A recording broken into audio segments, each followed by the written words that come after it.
What's going on, I'm gonna everybody? share my. BobbyFi with my man Eric Sheetsaber. We are going to be bringing you a quick Showdown Slate breakdown, I guess. I was going to say review, but it's a breakdown.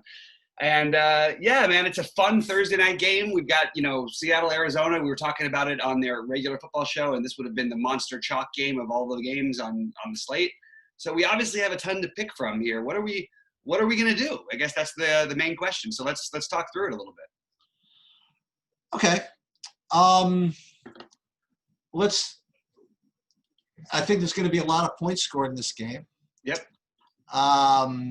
So who's going to win us the money? All right. I think we have to try and consider playing that. We have to probably play both quarterbacks we want to play both quarterbacks if we can, right? Yeah, sure. Why not? But are you going to be able to? Well, that's the thing is that I think you can if you. Yeah, you know how you can do it here. This is how you can do it. You ready? All right. I'll tell you exactly how you do it. You could do this. You go play Russell Wilson. You put him in the captain of all things, right? And then you can put Kyler Murray right here. And then you could put, I'm just giving you one example of what you could do. You play Metcalf right here. And then you could play Chase Edmonds if you feel like it. And then the fun part, if you want, you could play your win $1 million for somebody guy, Isabella. And then, I don't know, maybe something like this. I mean, if you want to play both quarterbacks, yeah, you can do that, no?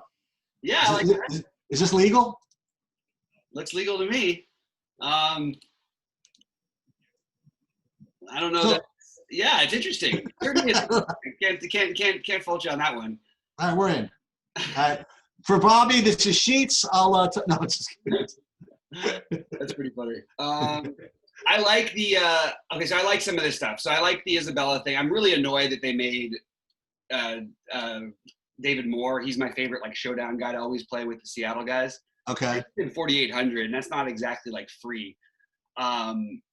Arizona's run defense is solid. I think they're going to have to throw the ball for Seattle. I think Arizona is going to throw the ball everywhere. I think Kyler's the better play. Between the two, I understand it's going to be raining. I just don't see the run games getting off as much as the passing games in this one, and I think they're going to be chucking it around. With whether Patrick Peterson or anybody on the Cardinals tries to cover him, I don't care. It's not the same thing as having Jalen Ramsey and double coverage like they did against the Rams. So I'm going to go straight back to Metcalf, and he might be my preferred. Between he and Hopkins being my preferred captain right now. Even with those guys, you can find cheap enough plays to play them with those guys. So let's talk about the Seattle running game. Tell me what we just talked about a little bit pre-show between what's his face, Carlos Hyde, Alex Collins. Right, where do you imagine the majority of the work to go? I would guess that they would go straight to Hyde with him coming back, and then followed by Collins. That's the way it would go. I mean, they used Collins basically as the running back last week, and DJ Dallas was basically just he played a few snaps here and there. So I'm imagine that they're going to go straight to Edmonds, and I'm sorry, not to Edmonds, to Hyde, and that's pretty much what I would assume. And I think his price makes a lot of sense. I think he's going to be pretty popular, but certainly a guy I wouldn't mind getting in. And what do you think about the running backs for Arizona? I think that we're getting basically it's always going to be a weird situation with these guys because both of them have upside, are talented. Last week we had Drake with the majority of the running work, and always, we get usually Chase Edmonds with a little more of the pass game work. I'm sort of into the idea of playing. I'm going to take a quick look at the ownership projections on them. I'm going to guess they're both going to have fairly decent ownership here. Let's just take a quick look. Yeah, Drake will, and then Edmonds should be lower owned. Yeah, so I think you could side with Edmonds there, but Drake is probably the better, safer play. I do think they're going to end up in more passing situations in this game, and I think a guy who's going to end up maybe getting overlooked a little bit with just how easy it is to throw the ball against this team is Larry Fitzgerald. So I kind of like the idea of playing Larry Fitzgerald at 4.4 in a game where, just target wise, I think you could see a better performance out of him. And, he's put up some decent games recently. He's got some touchdown upside, but hasn't had that really, really nice game. But he's a guy I think is kind of interesting as well. The Seattle team, go ahead. Who do you like in the game? In this game, I like Arizona. but I think it's interesting. I don't like betting against Russ at home, but I would take Arizona. How about you? Well, if you didn't like Arizona, here's another one I just did. Just bear with me here for a second. So if you put Freddie Swain in the captain, again, this is only to open everything up, right? Now I don't know you need all this, but and you play all of this, and then where's my running back? And then you could do all of that. Just again, you said what can you do? This is another thing you could do. Yeah. Yeah, I mean, so you're playing the entire Seattle passing. So if you do that, you probably should have Wilson as the captain if you're going to play that. And it wouldn't take much to pivot off of Collins. So I would just do that and go down to, I would just flip Russell Wilson with Swain, take Alex Collins and Lockett. I don't know. I can't see how, maybe Swain catches a touchdown. I'm not behind on this Swain thing. Okay. But maybe I should be a little bit more. Maybe I'm sort of. Like I said, I'm pretty sure that you're not going to be able to get different with the normal guys. So what do you think about Isabella? I love Isabella. I love him for these kind of slates because you catch one pass and you're there. You're home, you know what I mean? And he's not going to have much ownership. He hasn't had a ton of work lately. But if there was a team that he can get behind the defense on, you'd think this would be the perfect team, right? So, and again, these are just not. The point is that you can get this done without going too crazy. What do you think of Here's another Seattle guy who's showing up. What do you think of other ancillary Seattle guys like Jacob Hollister, or who's that other tight end that big dude, Will Dissly? You like either of them? Not particularly on Dissly, but Hollister I think is definitely an interesting play at 1K. I just think I would rather probably take a shot with Isabella. I don't know actually at 2K, but I think Hollister is actually an interesting play. I mean, we're a couple of weeks removed from him having a pretty big game. We've seen Arizona struggle against tight ends in the past. It's not like they overload and throw everything to Greg Olsen anyway. So I actually kind of like the idea of playing Hollister a little bit more than Dissly. I presume that you like. I'm presuming that you like Metcalf more than Lockett. Yeah, but I'm actually flirting. Generally, I've always said the same thing. Secondary receivers tend to be the better ones against Arizona. So you'd think Lockett would have a better chance here because at least he'll have more Patrick Peterson on him with Metcalf in Metcalf's case, and probably some double coverage. So I could see Tyler Lockett having a big game here. So I don't see it as being maybe as huge a gap as some other weeks. So can't. I would prefer Hollister over Will Swain. Okay. That way, I think that would be a better explanation. I've got a nice lineup with Metcalf, Wilson, and Murray in the captain spot that sort of makes a lot of sense to me here. So this is my shell lineup. It has a lot of that, and I do think Carlos Hyde makes some sense. And if you want to, you don't necessarily need to get below. One thing we've learned from these showdown slates is you don't need to necessarily get below a 10% owned guy, less than 10% owned guy. But if you don't, you need to leave some money on the table or leave a certain amount, you know what I mean? Or do something interesting like that if you're going to try and win the really, really big one. Now, if you're playing single entry or something like that, or maybe even a 3-entry match or something very, very different, you can use a little bit more of that salary. But I think you're doing it wrong if you don't leave some salary on the board in the large field GPPs. Well, what do you think the ownership of Kyler Murray, and I have my own guess. What do you think the ownership of Kyler Murray and Russell Wilson will be? 75%-ish each. Yeah, I figured, right? Yeah. I was going to say 85. Sure, maybe. Yeah. So what I like to do is just for kicks, is I like to run, whether it be Fantasy Crunch or whoever, I like to run optimals with them in it, and then just see what the projected score is, and then run them with one of them out of it, for example, to see how much of a gap there is. because like if there's very little gap between when you use them and when you don't, then I'll be willing to like fade them. But if you cost yourself that much by doing it, I'd be more inclined to get different in some of these other positions. You know, the guy you brought up a couple of times that he hasn't really done much for me, pretty much ever. But Fitzgerald, huh?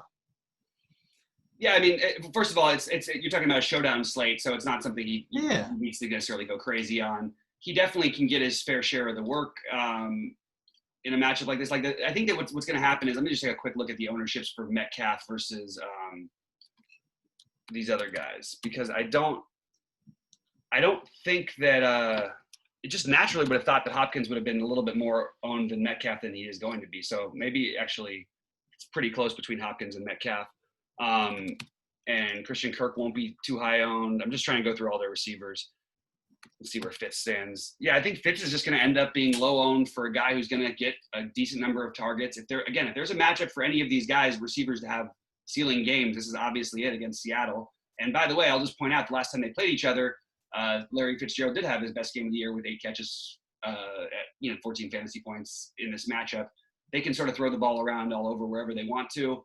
And I think they're going to. So I like Fitz. I like all of the receivers for Arizona, and I just tied with the lower owned ones and skip Hopkins. Basically. All right, so I've got a play, and this is a play based on just me watching. So you know what Arizona does, like more than almost any team in 2020, and I should say almost any team, but given what you would think. Like, you'd think that this is not something they would do. There's nobody that freaking kicks the freaking field goal when they're close more than Arizona. They get to the freaking 3-yard line and they kick field goals. I don't know what it is. I guess they feel that they're going to get the ball back soon anyway. And it's so tilting. So what about Zane Gonzalez as a play? I mean, it's not somebody you usually want to play in, like, these real high-scoring games with all these, like, big skill guys. But – oh man, it's not like he's 1,200. He's 4,200. Jesus. Yeah, I don't know. Maybe. It was just my observation of the way Arizona's playing is they just kick it way too much.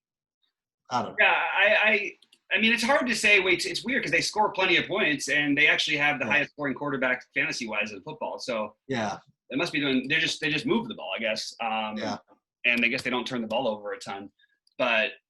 That's probably, I guess, your answer there. But like, I don't mind doing things like that with some of these kickers on these lights.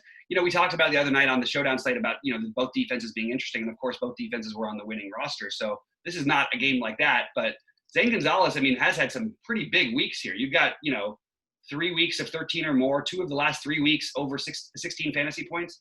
That's a high enough number where 4,200, you're freaking thrilled with that. So maybe you're in business with that a little bit, Sheets. Let's see where Zane ends up owned on this kind of a slate, do you think? Maybe he ends up in the 20, 15 to – oh, no, I'm sorry, he's going to be way lower. He's going to be less than 10% owned. I actually kind of like this, Sheets. I think it's a really good call.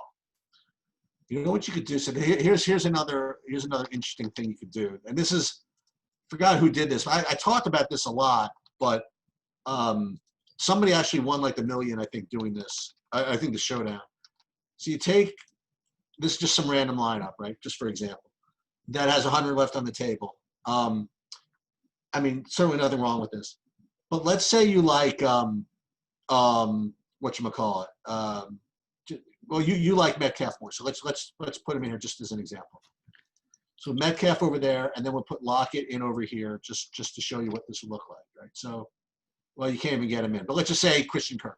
So let's say that you wanted to play, you're interested in playing like the kicker, for example. What you do is you take a lineup and you intentionally kind of make it worse projection-wise.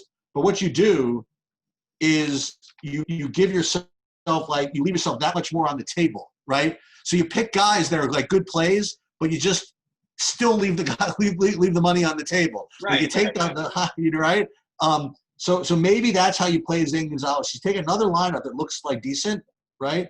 But might be like leave only 100 on the table. And then just replace Gonzalez with one of these 6K guys you might want to play otherwise. No, but I don't think you need to leave that much on the table if you're playing Zane Gonzalez. I actually think that you should be doing it differently. If you're playing the kicker, I think you should be trying to find the better plays because it's not really going to you're already getting off the board with that. And it's not like you necessarily need to try and go more off the board because you're doing it. For some reason, my DraftKings is freezing up, which is really frustrating because I had a nice little 2v2 swap that I was trying to get done. But yeah, I like the Zane Gonzalez call. I actually think that that's a really, really, it's an unusual time, but he has been a monster fantasy producer, and why not? Let's take some shots. It is a little bit worse weather. It's not going to be at home like usual. He's going to have some outdoors, so maybe there's a little bit of a knock on him there. And the thing with that Metcalf, I just want to point out, like I think I would actually maybe think about siding with, when you factor in ownership and just actual matchup. We haven't seen Metcalf have two bad games in a row situations, but this is the other team that he really struggled with and only had 2 catches on 5 targets in the last time they played. I don't think you're going to get lower ownership on Lockett, but I'm starting to think that maybe Metcalf at a higher price, maybe this might be a week where we would go more Lockett. Okay. Just thinking. I haven't decided for sure yet, but that's where I'm at right now. Yeah, no, that makes sense. So what I could do is, like, for example, Lockett's more expensive, huh? Than oh no, he's not. Lockett is no. Yeah. So I'm gonna so this is gonna be a fun game again, and I think that, as usual, let's talk about the usual showdown approach. Is the way you can get different is, first of all, in this game there are guys you can play. You know what I mean? Like I mentioned Freddie Swain. You don't have to play him, but between him, Disley, the other guy you'd mentioned, Isabella. I was talking about receivers here. Greg Olson. I mean, I guess he's not going to be that off the board, but Hollister, guys like that. So you can play guys that are going to be in the game, right? That can get there. Mm-hmm. And the other way you do it is like you said, is by leaving money on the table, because like these lineups, you know, if you run lineups all within like 1,000 of each other, they're going to project. I mean, it's so close to one another, and forget that it's that close. I mean, the range of outcomes is just so wide in a game like this that you may as well just try to go for uniqueness. And one way to be unique is just to force yourself to leave money on the table. I agree. Again, on some of my higher buy-in, smaller field stuff, I wouldn't do that as much, but I do on this slate because I actually think that the players are worth paying for. And I sort of like you got Alex Collins here. Let's talk about this for a quick second. Sure. Maybe I am missing that as being one of the plays here, because Collins, you got to imagine, is going to have no ownership and they're just going to give the ball away. He looked pretty good. He was unexpected to be getting the role last week.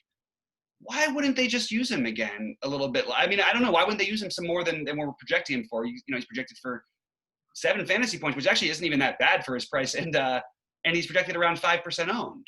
I know it might change, but I actually think that Alex Collins, I'm actually going to make a note of that right here. I think he's got to be a guy we want to play too. Yeah, I think that, yeah, I do think it's smart to probably play a little of Hyde and a little of Collins. Mm-hmm. And I think likewise on the other side, probably smart to play a little of Drake and a little of Edmonds. I would not play either set of running backs together on this slate. Just I don't know. I just wait. Just these guys just like passing the ball way too much. You know, I don't think that they could each get a rushing touchdown. Right. Yeah, it's probably not. It's just there's too much other offense to go for, and pick the guy on the other side for a similar price. Since if you're gonna, you know what I mean, if you're gonna do that, why not just play, instead of Hyde, play Drake or Edmonds at a certain point, especially if you're leaving this kind of money on there.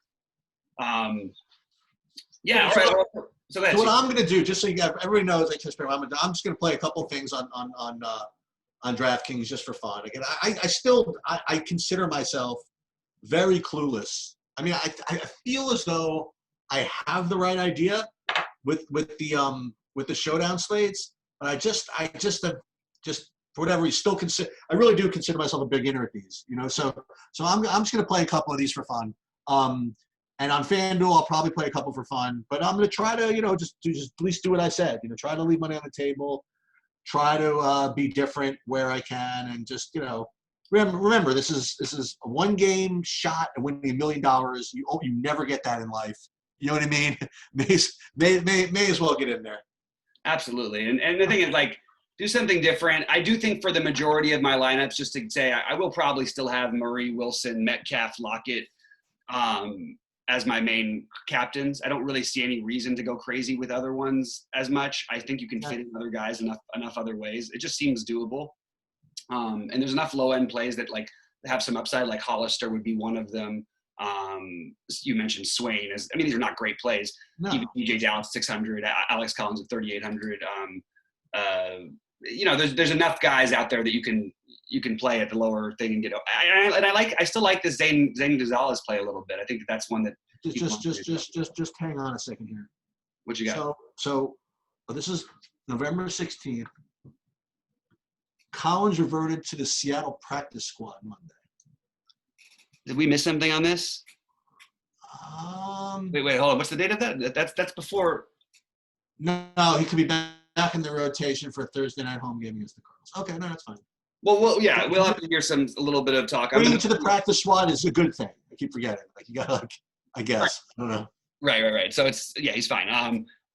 Anyway, I think that's an interesting way to go. I don't think I would use the running backs in my captains very much here. I think you're looking for receivers. No. If you do want to get creative and use a receiver that's cheap, I think you should be using Isabella. Absolutely. We've actually seen the upside of him put up a 20 fantasy point game, this year. We can see him catch, 3 passes. If he puts up 20 and you can fit in everybody else, then he's going to be worth it, obviously. And I'm not saying he's going to, but I'm saying he's the most likely. No, he's going to. And the other one that's weird that I mentioned already, but I think Christian Kirk will not be captained by hardly anyone tonight. And this is the perfect Christian Kirk matchup. I didn't talk about him enough the first time through. But if there was a matchup Christian Kirk can get behind, these Seattle defense, I've never seen guys just this. I mean, this is one of the worst defenses I've ever seen. I'll take the over on Arizona's total at least tonight. I'll tell you that right now. I don't know about Seattle's total, but I'll take the over on Arizona's total of 27.